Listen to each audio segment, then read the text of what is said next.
Immature. It was immature on my part. I will admit that.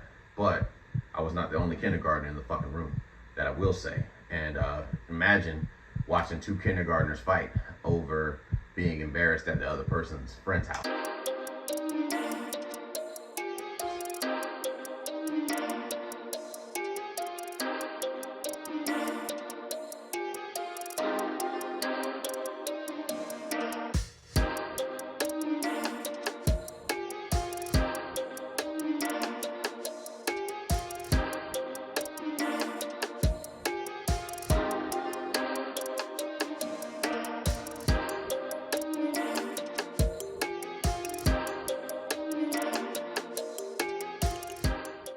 What's the worst form of disrespect you've ever experienced in your life?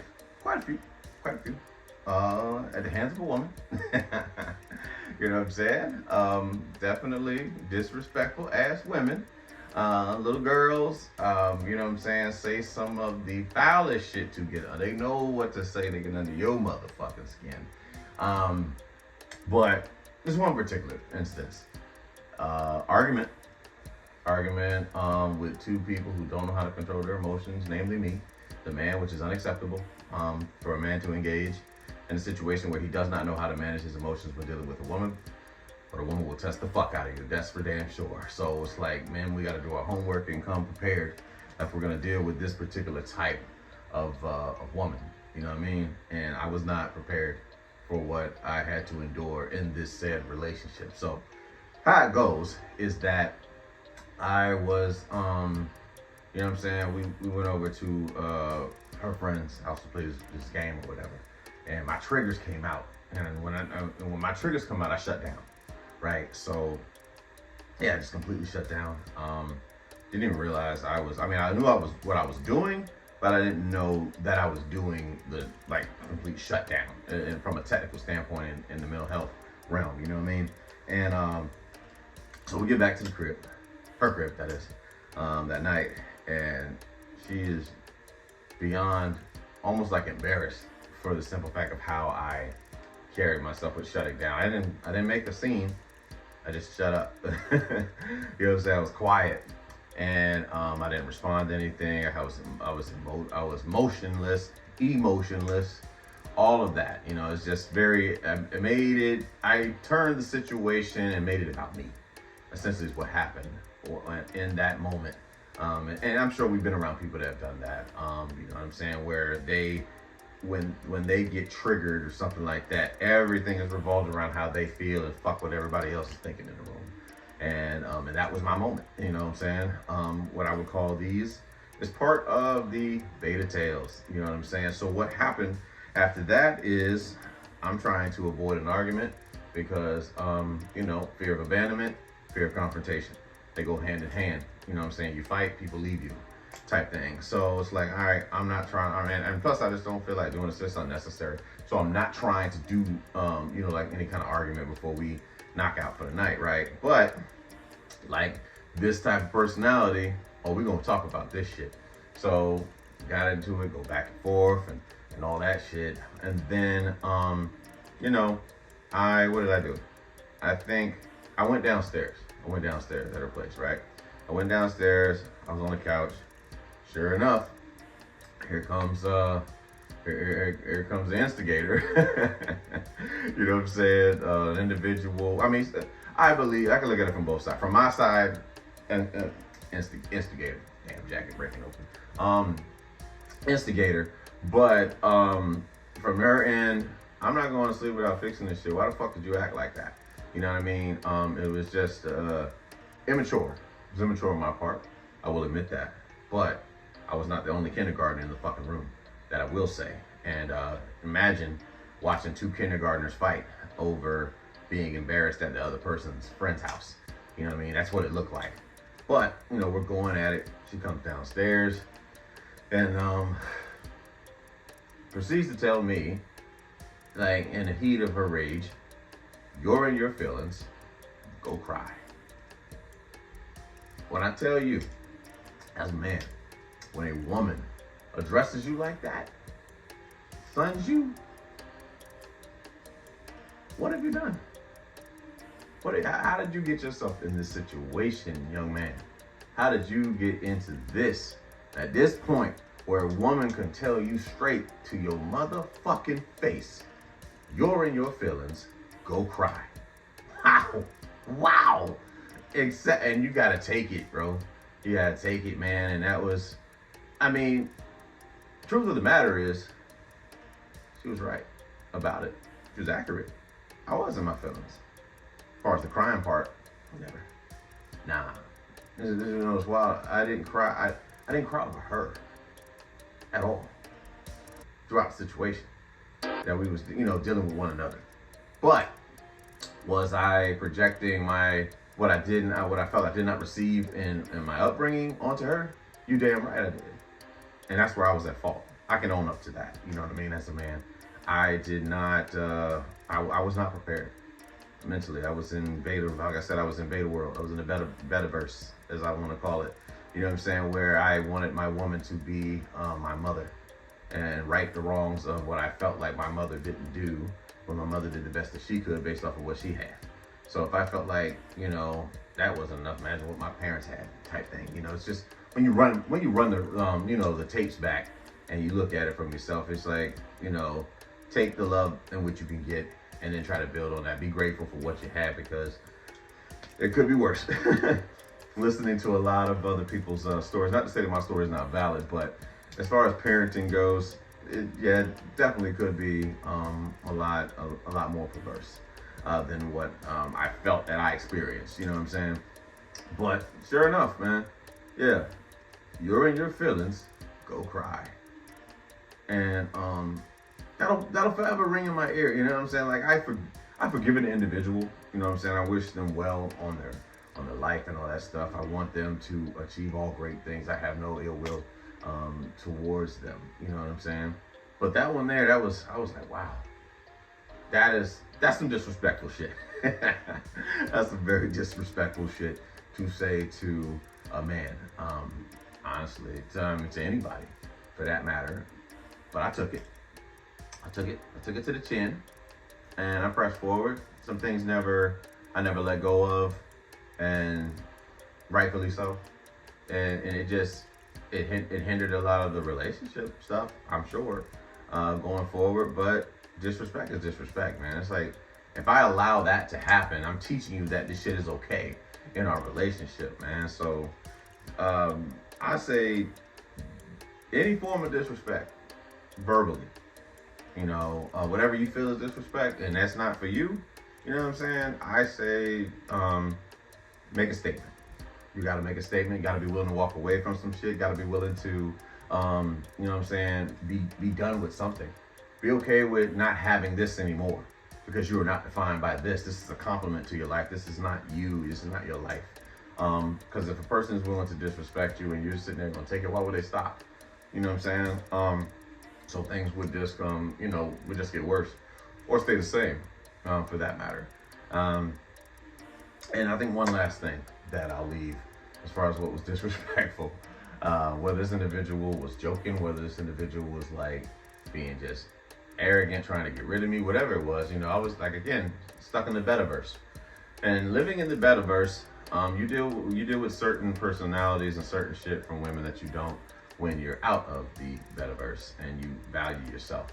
So senior year, high school, me and this individual have been talking, put on a pedestal, and as I did to everybody else in my life at that point in time. And so we had broken up, but it's kind of like one of those things where, like, you know how kids and shit, or even some of y'all adults still doing this shit where you're together, you break up, you're together, you break up shit. Fuck all that, right? So what ends up happening is, it's like, it was New Year's Eve. I'll never forget it. It's New Year's Eve because I knew I had to work. I got called in at McDonald's, you know what I'm saying, back when I was flipping burgers. And, you know what I'm saying, like, right before I went to work, me and this young lady was on the phone. And then I was like, so she was telling me about some dude she'd been involved with or whatever, right? Probably like, guy had a little bit more edge than me back then. And I was like, you gotta make a choice between the two of us. Truth be told, if it's a choice, go with whoever you're dealing with, because if you really wanted me, it wouldn't have been no choice. You know what I'm saying? So, but back then, couldn't tell a little beta ass that shit. So what I say is, you got to make a choice between the two of us, like some Family Matters, Full House line. You know what I'm saying? You see, like, you gotta make a choice, Crystal. What's it gonna be? It's gonna be him or me. You know what I mean? Some shit like that. And then, but the young lady, she was like, why do I gotta choose between the two of you? Why can't I just have both of you? Bam! Feel me, dog. Feel me on this one. You know what I mean? Disrespectful, yes, very much so. But take the chin, right? And it's funny how time flies and changes, and the shoe gets on the other foot when you level up in life, right? Because then this individual is like, yeah, I didn't make the best decision back then. And it's not to gloat, it's not to throw it up in an individual's face, no. It's more to just point out that just how hypergamy works. Is this my best option? You know what I mean? You don't be upset at what nature does. When nature does what nature does, you would not be upset. When there's a thunderstorm, there's no sense of being upset. When a hurricane comes through, you know what I'm saying? Certain things happen in nature. They just happen. Just embrace them. And that's what I had to learn to do. And once I understood how female nature and hypergamy operated, I don't take certain things to heart as much. It's just about protecting yourself, setting healthier boundaries for yourself, and valuing yourself as a man, a masculine man, that is. You know what I mean? But what can I say, man? There's been other disrespectful shit that I'm sure has been said, but those two stand out. I would probably say like the most to me in my life, and I'm grateful for those situations. They made me very much a stronger man emotionally, stronger mentally, and yeah, you just stay ready, right? You know, if you stay ready, you got to get ready. So, fellas and ladies, you know what I'm saying? Obviously, if anybody talks to you in a sense of disrespect, like he talks to you very disrespectful, and you decide to stay, just remember, you can only be a victim once, and after that, you're a volunteer.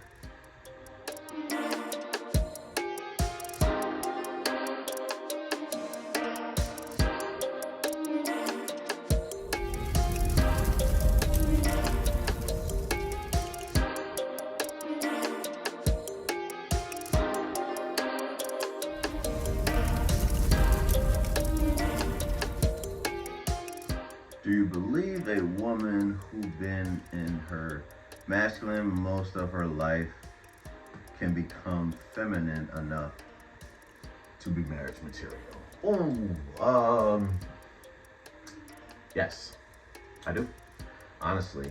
But all depends on that woman and her effort of recognizing it and owning her shit. You know, just the same thing as a man. Do you believe that a man that started off beta as fuck could become a masculine man? I'm living proof. Effort, man. Everything is about effort, right? And focus. We become what we think about. Whatever you're thinking about, that's what and whatever you focus on, that's what you're going to become. So, I mean, if you are a woman and you don't see any issue with, you know what I'm saying, challenging everything a man does, trying to tell a man how to drive, trying to, you know what I'm saying, be like a mom and shit to a grown man. You know, not so much, I mean, the nurturing aspect of a mother is very good, but I'm talking about like literally babying a grown man, you know what I'm saying, not allowing a man to lead and shit like that. Then you're for a masculine man is not going to engage in such. He's not. It's only going to last but for so long. You know what I mean? It's like trusting. It's literally just about trust. You know what I'm saying? Like, I'm trusting you to be feminine, right? Trust me to be masculine. And if I'm not masculine enough for you, get the fuck out. All right? You gotta go. Then just find what you're looking for. But to get into a situation with a guy and you think that you're going to navigate and micromanage him, um, that is a stressful ass environment that you're creating. You know what I'm saying? Where you want to micromanage and do everything. You don't trust them to wake up and just go take a shit. You don't trust them to wake up and piss. You don't trust them to wake up and fix the bed, make sure the kids are good, whatever your situation is. You know what I'm saying? But but for me, like, I believe that a woman, yes, a woman that started out comes from very masculine background. It's literally about when she sees it. When a woman sees and allows her, not just a woman seeing, but a woman that allows herself to see that this man has qualities that I don't have to worry as much. I don't have to make sure that we're good, even though I'm still going to make sure that we're good. If you feel what I'm saying, like, you don't have to do it from a physical sense. Mentally, you might still be like, all right, you fuck up again, I'm taking the wheel. You know what I mean? Like, I get that. I totally get that. But the constant micromanaging, those women that feel the need to do so, 60 and better. 60 and better is your outlook, is what I'm going to call it. All right? Like, when you want to tell a man how to lead, and like all the time, because you feel like he doesn't know what the fuck he's doing, why are you with him? Honestly, what the fuck are you there for? Like, there's no reason to have a grown ass son. It's not. It doesn't do well for you. All you're gonna have is resentment, but you're afraid to be alone. So you'd rather control a man than not have one. You know what I'm saying? But if you're controlling a man, he's not a man in my eyes. To me, that is it's a boy. It's a girl, it's a girl, it's a man child. And, we have those issues, been through my man child phase, and probably still some aspects of me that is, got some immaturity going on, but I'm man enough to admit, you know what I'm saying, about those things. But what I'm saying is, like, a woman becoming feminine, like, look, she got to see it first. She has to see you. She has to allow herself to see, you operating in your masculine presence. And when the stars align, and you want your shit, and she's allowed to see it, let me tell you, there's a sigh of relief that comes upon a woman, and a man for that matter, because we don't like hearing that shit. Honestly, no one wants to be told what the fuck to do, especially us kids that grew up with, like, with improper authority. You know what I'm saying? Like, you don't want to be told what to do. Unfortunately, it's like you got to learn how to do that shit. I know I went to the military and served 4 years. I had to learn how to respond to authority without taking it personal, crying, or whatever bitch ass shit I was on before, joining, like, the military and essentially just growing up, becoming more mature, right? But I sincerely believe that a woman who has put up with a lot of shit from men and had to be moms to boys that were hyper masculine, if you will, act super tough and quick to fight all the time, and it's like, all right, I gotta hone this in, that's my role. Shouldn't have to be. That role is we're nurturing, like being a nurturer.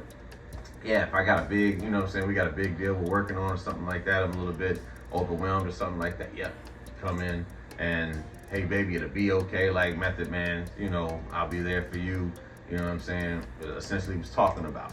And, like, but other than that, trust me to handle my motherfucking business, because that's what I am designing myself to do. That's what I put my focus into, and in hopes that everyone can see it, not just you as my woman, but everybody can see that I'm about my shit. And there will be challenges that come along the way where you may question my leadership, but hold out. Just hold out. Let me get it together.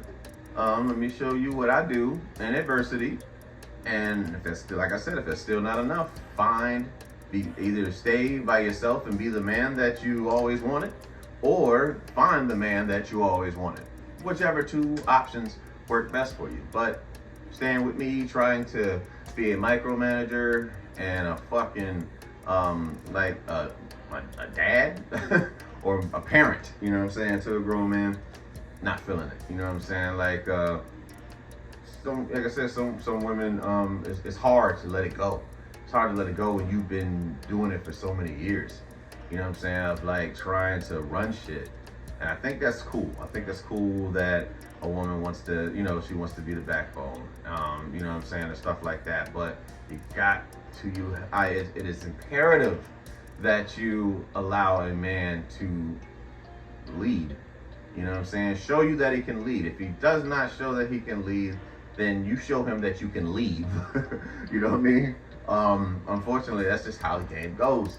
And obviously don't feel bad. I mean, it's really like, it's a job, you know? If I'm not doing my job, what are you gonna do? You're gonna become resentful on the job. When we work at jobs and our boss does not do what we, know that the job calls for, what happens? Gossip happens, resentment happens, you don't respond well to leadership. It's just a whole lot of chaos, you know what I'm saying, and toxicity that forms. And then you got those two damn kindergartners in the room together again. You know what I mean? And I'm learning. You know what I'm saying? I'm learning. I haven't learned everything, but I've learned some things, and kind of using those together to kind of better myself as a man, being stronger as a man. You know what I'm saying? Like it's tough. It can be tough. You know what I'm saying, at times, but you got to trust yourself, right?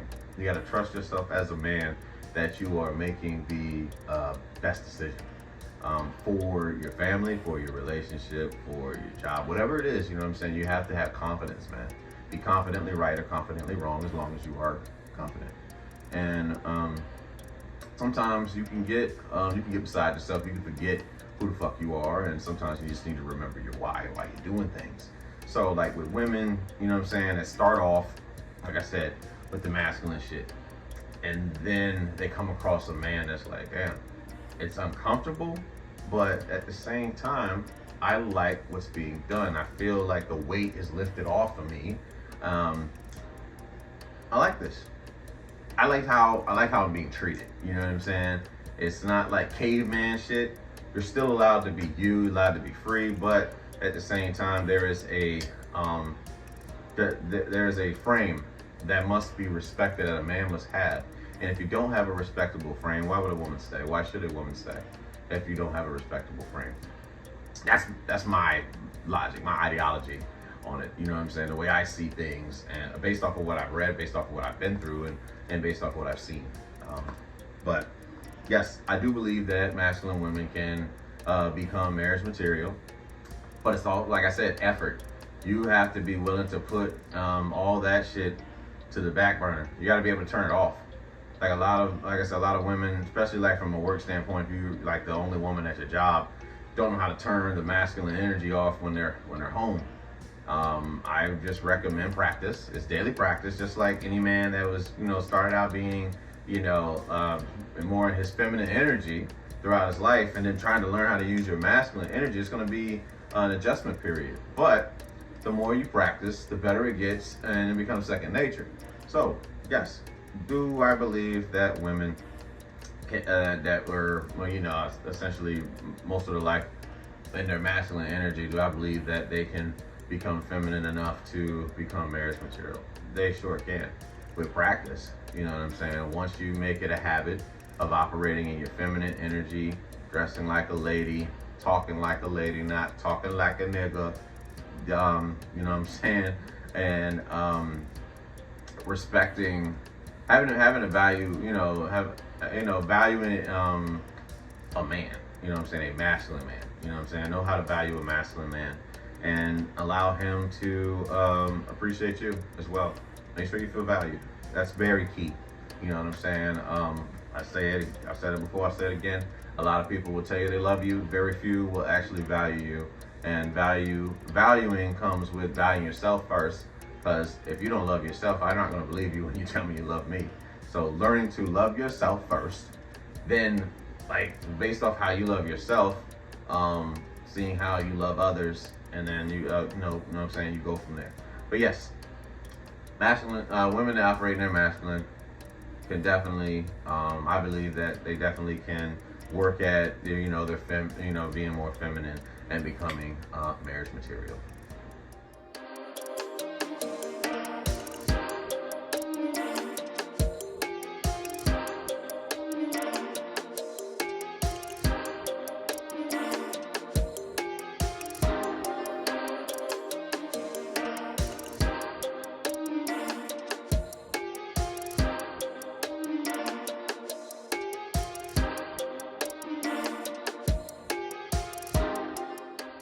What do I consider the must in my life? I must work out. I must do practice proper dieting, even if I slip up whenever I see a bag of gummies or some white macadamia cookies from Subway. Y'all know what I'm talking about. Um, I must work at being a better man daily, not just for me, but for my kids, for my family, for my peers. Like this leadership, you know what I'm saying? Being able to lead is like learning yourself daily, recognizing your faults, not beating yourself up, but like recognizing your faults so that you know where to work, where to work at. We're only as strong as our weakest link inside this body. So I need to know what parts of me are essentially weak right now so that I can focus and work on them. You know what I'm saying? It's like embracing your failures, embracing your errors. That's a must for me is self improvement on a day-to-day basis. Other must is working at being a better father. You know what I'm saying? For me, young, did not know. I had a baby very, very young, 18 years old. You know what I'm saying? I did the best I could and what I thought a father was, and there was some aspects of it that I kind of left out. And I beat myself up about it for shit that I didn't know. How does that sound? It's like trying to be perfect, and I just really, really wanted to be the perfect father instead of just being a father. So I made it more about me than it was about my child's essential needs emotionally. Now, from a physical standpoint and like monetarial, I got you. You know what I'm saying? But the emotional standpoint, that is where I struggled. It was a challenge for me. I didn't know about it my damn self. You know what I'm saying? As far as like, that's what I was looking for from my own parents, is the emotional aspect of like our relationship. I know for a fact that if I called my parents right now, and if I really, really wanted, let's just say I wanted to get like a video game or some shit, like $60, my mom might talk a lot of shit at first, but you best believe that she would find a way to make sure that you have it. But that's just how my mommy works. Love you, mommy. But that's how my mother, you know what I'm saying, is.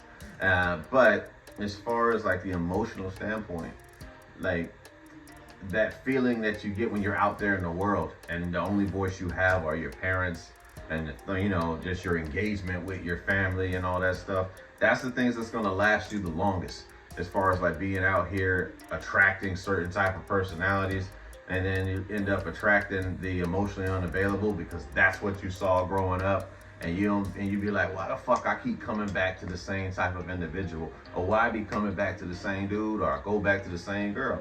Because that shit mirrors home. You know what I'm saying? It's like familiar versus what's best for you, and it's like trying to figure all that shit out. So what's best is just again, self-improvement. And I would tie becoming a better father still within that self-improvement arena. Doing that. Other musts for me, I must have music. I must do it. I must have my bossa nova. I must have classical. I must have the hip hop that I grew up on. I must have the soul, like the soul classics, funk. You know what I'm saying? Jazz, like these things. Again, like when I work out, it's a must for me to have classical or hard rock and hard hip hop. You know what I'm saying? Like when I work out, because it gives, I don't know, it sets the tone for me, like mentally. It gets me amped up. Sometimes like that, like the dark, like dark classical music is calming, but at the same time, it amps me the fuck up when I'm in the gym. And like I don't know what to tell you, I love that shit. It takes me to another world.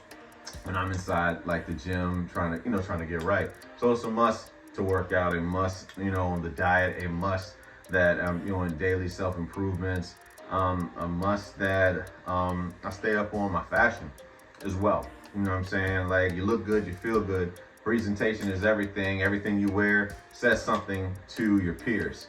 You know what I'm saying? You don't do it for your peers, but just know that everything that you wear, everything that you're putting on sends a message about yourself.